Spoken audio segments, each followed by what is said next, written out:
PSR Anjaneyulu DG స్థాయి officer. Dhananjaya Reddy ఒక మచ్చలేని ఆఫీసర్, రిటైర్డ్ ఐఏఎస్, మచ్చలేని ఆఫీసర్. కృష్ణమోహన్ అన్న ఓ రిటైర్డ్ ఆర్డీఓ, ఓ మచ్చలేని ఆఫీసర్. ఆయన కూడా తీసుకొచ్చి ఆయన జైలు పెట్టి పాపం ఆయన కొడుకు పెళ్లి సంబంధాలు చూస్తున్నాడు. ఎక్కడికి పోతా ఉన్నాం మనం? ఇప్పటికే జిందాన్లు బెదరగొట్టినారు, సజ్జన్ జిందాన్లు ఇప్పుడే బెదరగొట్టినారు. జత్వాని గిత్వాని అని చెప్పి అధికారులను అరెస్ట్ చేసి ఆ మనిషి వ్యాపారం చేయకపోకుండా ఆంధ్ర రాష్ట్రం అంటే సార్ నమస్కారం పెట్టి ఎవరిని వ్యాపారం చేయొద్దని ఇప్పుడే సజ్జన్ జిందాన్ చెప్తారు. అరబిందో వాళ్ళు ఇప్పటికీ నమస్కారం పెడతా ఉన్నారు చంద్రబాబు. షిప్పు సీజు అని చెప్పి ఇష్టం వచ్చినట్టుగా వాళ్ళ మీద ఆరోపణలు చేసి లాస్ట్కి షిప్పు పోయింది, సీజు పోయింది, బియ్యము పోయినాయి. వాళ్ళేమో చంద్రబాబు నాయుడు ఇప్పుడు ఆంధ్ర రాష్ట్రంలో ఉంటే నమస్కారం స్వామి మేము వ్యాపారం చేయలేము. ఇప్పుడు నెక్స్ట్ వీళ్ళు ఈ మల్టీనేషనల్ కంపెనీ, ఫ్రాన్స్లో one of the biggest companies, యూరోప్లో టాప్ 5 సిమెంట్ కంపెనీల్లో ఒకటి. వీళ్ళు ప్రపంచానికి చెప్తారు ఆంధ్ర రాష్ట్రం నమస్కారం స్వామి వీడి వ్యాపారాలే వద్దు అని. ఇప్పటికే వీళ్ళ ఎమ్మెల్యేల పుణ్యమా, వీళ్ళ మంత్రుల పుణ్యమా అని చెప్పి ఇప్పటికే కుమారమంగళం బిర్లా అల్ట్రాటెక్ సిమెంట్స్ ఆయన నమస్కారం పెడతాను. అసలు ఏదైనా మనం చేసే పనుల వల్ల పరిశ్రమలు రావాలా, వాళ్ళకు ప్రోత్సాహం ఇవ్వాలా, ఎలా వాళ్ళందరినీ ఇబ్బంది పెట్టాలా, ఎలా వాళ్ళ పరువును తీయాలా, ఎలా వాళ్ళందరినీ ఇబ్బందికర పరిస్థితిలోకి నెట్టాలా అని చెప్పి చూస్తే nobody will come to Andhra Pradesh. Dhananjaya Reddy ఒక మచ్చలేని ఆఫీసర్, రిటైర్డ్ ఐఏఎస్, మచ్చలేని ఆఫీసర్. పాపం ఆయన కొడుకు పెళ్లి సంబంధాలు చూస్తున్నాడు, తీసుకొచ్చి ఆయన జైలు పెట్టారు. కృష్ణమోహన్ అన్న ఓ రిటైర్డ్ ఆర్డీఓ, ఓ మచ్చలేని ఆఫీసర్. ఆయన కూడా ఆయన కూతురుకు ఈ మధ్యకాలంలోనే పెళ్లి ఖాయమైంది. బాలాజీ గోవిందప్ప పాపం ఆయన కూతురుకు ఆయన కూడా ఈ మధ్యకాలంలో పెళ్లి ప్రయత్నాలు మొదలుపెట్టాడు. ఎక్కడికి పోతా ఉన్నాం మనం? ఇంకొక ఆఫీసర్ పిఎస్ఆర్ ఆంజనేయులు డీజీ స్థాయి ఆఫీసర్. ఎక్కడికి పోతా ఉన్నాం మనం? అంతవరకు ఎన్ఓసి బ్లాక్ చేసి.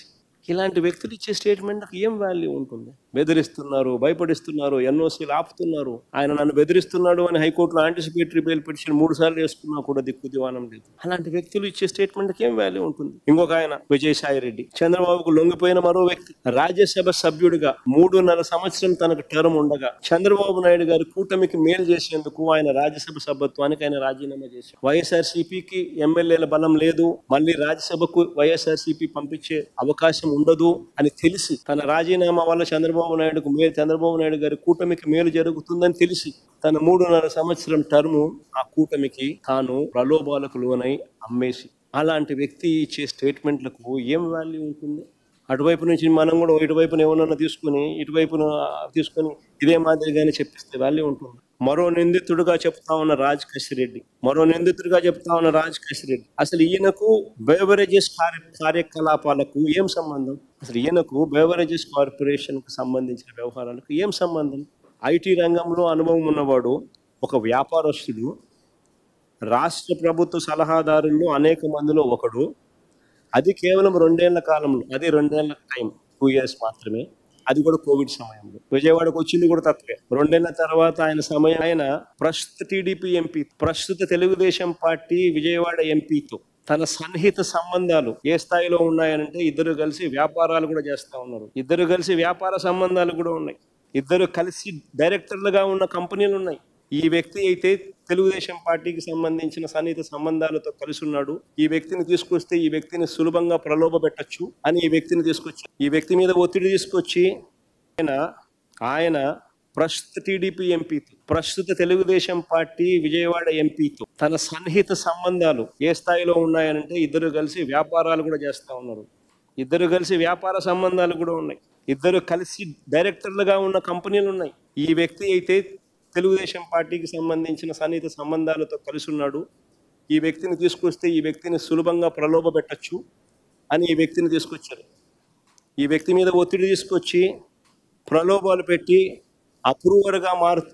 అప్రూవర్గా నేను మారుస్తాను, వ్యతిరేకంగా అబద్ధాలు చెప్పు అని అంటే ఈయన అబద్ధం చెప్పకపోవడం వల్ల ఈయన అక్యూజ్డ్గా చేసినాడు. ఈయన సుప్రీంకోర్టులో కేసు వేసినాడు. సుప్రీంకోర్టులో this man is also filed the case. ఒకవేళ ఈయన కూడా వీళ్ళకి కావలసిన పద్ధతి ప్రకారం స్టేట్మెంట్ గాన ఇచ్చిందంటే ఈయనను కూడా వాసుదేవ్ రెడ్డిని వదిలేసినట్టుగానే వదిలేసింది, అంతే కదా. ఇలా చేయాలనుకుంటే ఎవరి మీదైనా ఎవరైనా కూడా బేతాల వ్యక్తి మనకు కథలు లేసి ఏమైనా చెప్పించవచ్చు. ఇలా కథలు అంటే ఒక్కొక్కసారి ఆశ్చర్యం కనిపిస్తుంది. అందరు ఎక్కడో కలిశారు అంటాడు. కలిస్తే గూగుల్ టేక్అవుట్స్లో ఉండవా? అందరు కలిసినట్టు చూపించలేరా? గూగుల్ టేక్అవుట్స్లో అందరు కలిసి కూర్చున్నట్టు అంటే వీళ్ళు దేని గురించి చేసి ఉంటారు? ఇప్పుడు పిఎస్ రాంజనేయులు గారు తను అంటే చట్టాన్ని కాకుండా చట్టకి వ్యతిరేకంగా అంటే కొద్దిగా డివైడ్ చేసినట్టు అనిపిస్తుందండి చూస్తుంటే, ఇవన్నీ చూస్తుంటే. ఎందువల్ల చేసి ఉంటారంటారు కారణం? Political pressure. Political political pressure. ఆయన డబ్బులు తీసుకొని చేసినాడు అనేది ఎక్కడా లేదు కదా. అవునండి. ఎవరో పొలిటికల్ బాసెస్ చెప్తే దానికి అనుగుణంగా ఆయన ఈ జత్వానికి సంబంధం లేదు పాపం. ఆ పిల్ల అది కూడా కారణం ఏమంటే ఆయన ఎవరో ఒక ఇండస్ట్రియలిస్ట్ పైన ఆమెకి సంబంధాలు ఉండడం, ఆ ఇండస్ట్రియలిస్ట్ పైన ఈమె బాంబేలో నేను స్టోరీని ఫాలో అవుతే తెలిసింది ఇది. బాంబేలో ఆయన పైన కేసు వేస్తే అది రన్నింగ్లో ఉంటే దాన్ని తీసేయమని చెప్తే తీసేయనని ఆమె చెప్పింది. అందువల్ల ఆయన ఆ ఇండస్ట్రియలిస్ట్కి మంచి పలుకుబడిని ఉపయోగించి ఇక్కడుండే పొలిటికల్ లీడర్ని ఎవరినో అప్రోచ్ అవ్వటం, వాళ్ళు ఈయనకు ఉద్బోధ చేస్తే అదెంత పనిలే నేను చేసేస్తానని చెప్పినట్టు చెప్పి ఈ క్రాంతి రాణా ఈ ఇంకొక అతన్ని ఇద్దరిని ఏదో పిలిపించి మాట్లాడి బాంబేకి పంపించడం. ఇంకో దరిద్రమైన వ్యవహారం అంటే ఎఫ్ఐఆర్ గట్టకు ముందే వీళ్ళు బాంబేకి వెళ్ళే టికెట్లు రిజర్వ్ చేయటం. అదే ఎఫ్ఐఆర్ ఇవాళ కడితే 3 రోజులకు ముందే బాంబేకి టికెట్లు రిజర్వ్ చేయడం. క్రాంతి రాణా ఇంకొకరు ఎవరండి? విశాల్ గున్ని. ఆ పేరే నాకు రాదు. విశాల్ గున్ని ఆ విశాల్ గారు ఇద్దరు. ఆయనకు కూడా డిపార్ట్మెంట్లో మంచి పేరే ఉందండి. క్రాంతి రాణా గారికి విశాల్కి కూడా. విశాల్ టీవీలలో అప్పుడప్పుడు చూస్తూ ఉంటాను, మాట్లాడుతూ ఉంటాను. అది చేశాను ఇది చేశాను హెల్ప్ చేశాను అని చెప్పేసి సోషల్ మీడియాలో ఆయన ప్రచారం చేస్తూ ఉంటాడు విశాల్ గురించి. బట్ వాళ్ళు ఈయన ప్రలోభమో ప్రెషరో మరి తెలియదు. లొంగి వీళ్ళు బాంబేకి వెళ్ళడం ఫ్లైట్లో, ఎఫ్ఐఆర్ కట్టకముందే ఆమెను తీసుకొచ్చి ఇక్కడ పెట్టడం, గెస్ట్ హౌస్లో పెట్టడం.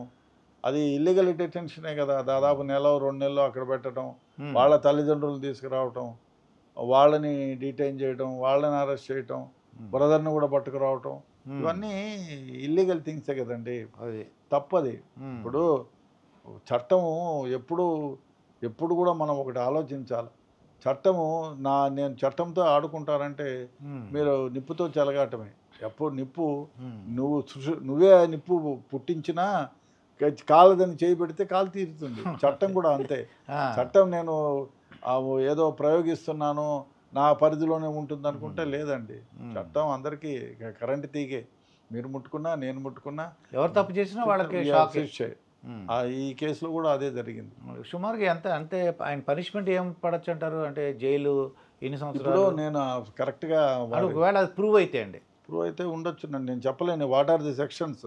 ఈ సెక్షన్లో ఉంటే సపోజ్ ఇప్పుడు అమ్మాయిని మొలెస్ట్ చేశాడనో లేదా సెక్షువల్గా హెరాస్ చేశాడనో ఉంటే 6-7 ఏళ్ళు పడవచ్చు. లేదు ఆమెను ఇల్లీగల్గా తీసుకొచ్చి డీటైన్ చేశాడంటే దానికి 3-4 ఏళ్ళు పడవచ్చు. లేదు ఆమెకు ఫాల్స్ కేసులు పెట్టి ఇబ్బంది పెట్టినారు మహిళ అంటే దానికి 3-4 ఇయర్స్ పెట్టచ్చు. అదే దీనికి అందరికీ ఎవిడెన్స్ ఈజ్ ముఖ్యం.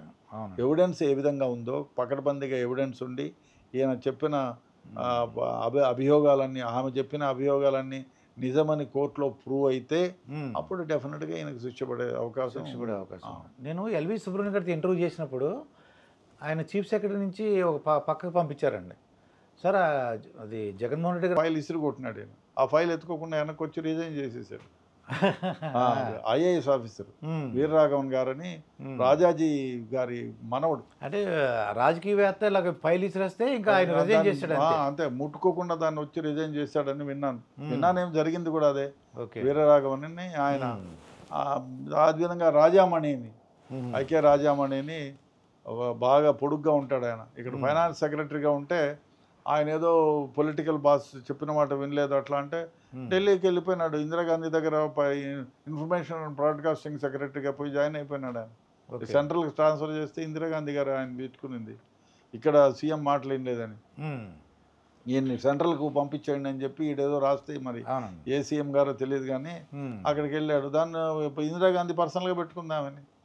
సో ఒక్కోసారి వినకపోయినా చెడ్డ పోస్ట్ అని ఆయనకు పంపిస్తే బంగారం లాంటి పోస్ట్ దొరికింది. ఆ విధంగా కూడా జరుగుతాయి. ఇప్పుడు పొలిటికల్ బాసులు వినలేదు మాటని పంపించేస్తే ఏమవుతుంది? మనం ఒకటి ఎక్కడ వేసినా ఏముందండి, మీరు ఏ ఉద్యోగమైనా నువ్వు కాకపోయినా ఇంకొక ఐఏఎస్ ఆఫీసరు, నువ్వు కాకపోయినా ఒక ఇన్స్పెక్టరు, నువ్వు కాకపోయినా ఒక కానిస్టేబుల్ ఆ ఉద్యోగం చేయాల్సిందే కదా. ఇప్పుడు మీరే ఉన్నారండి, ఒక మంచి పోస్ట్లో మీరు కమిషనర్గా అయితే పవర్ ఉంటుంది, 2-3 ఉంటారు, గన్మెన్ ఉంటాడు, ఇంకో 4 గన్మెన్లు ఉంటారు, ఆర్డెల్ ఉంటారు అని చెప్పి మీరు అనుకోవచ్చు. అదైనా రోడ్ సేఫ్టీ డైరెక్టర్ అయినా రెండు ఒకటే, మీకు వచ్చే జీతం అదే, అంతే కదా. ఉత్త పవరే, దానికి మించి ఏముంది? పవర్ని ఏం చేసుకుంటామండి? ఎన్నాళ్ళు ఉంటుంది పవరు? కారే రాజులు రాజ్యములు కలగరే వారేరి. ఏ శిబి చక్రవర్తి, అశోక్ చక్రవర్తి వాళ్ళకంటే గొప్ప వాళ్ళమా? ఏం లేదు. పవర్ని అది పవర్ ఎందుకు ఉపయోగించాలంటే 10 మందిని కాపాడడానికి ఉపయోగించాలి, 10 మంది సేఫ్టీ కోసం ఉపయోగించాలి.